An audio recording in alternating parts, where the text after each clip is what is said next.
बहुत समय पहले एक समृद्ध राज्य था जिसका नाम सुवर्णपुर था।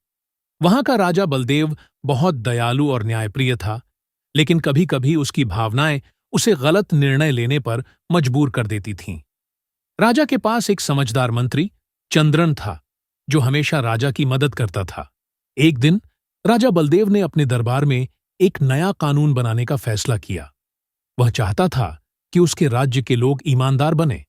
उसने कहा, मैं यह कानून बनाना चाहता हूं कि जो कोई भी झूठ बोलेगा उसे सजा दी जाएगी।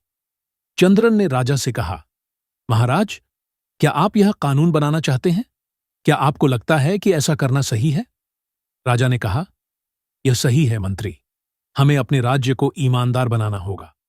चंद्रन ने कहा, महाराज, मैं आपको एक कहानी सुनाना चाहता हूं। एक बार एक गांव में एक किसान ने एक बड़ा पेड़ लगाया। वह पेड़ बहुत फलदार था, लेकिन एक दिन उस पेड़ पर एक तोता आ गया और उसने सभी फलों को चुरा लिया। किसान ने सोचा, मैं इसे पकड़ लूंगा, लेकिन तोते ने उसे चकमा दिया और उड़ गया। किसान ने अपने गांव वालों से कहा कि वह तोते को पकड़ने के लिए पेड़ पर चढ़ेगा। राजा ने पूछा, फिर क्या हुआ? चंद्रन ने कहा, गांव के सभी लोग उसे देख रहे थे, लेकिन जब वह पेड़ पर चढ़ा तो उसने खुद से कहा, अगर मैं यह तोता नहीं पकड़ पाया तो मुझे सबको क्या बताना पड़ेगा? और वह डर गया। राजा ने हंसते हुए कहा, यह तो मजेदार है, लेकिन इससे हमें क्या सीखने को मिलता है? चंद्रन ने कहा, महाराज, इससे यह समझ में आता है कि हम सब कभी न कभी गलतियां करते हैं। अगर हम सबको सजा देने लगेंगे तो कोई भी सच्चाई नहीं बताएगा।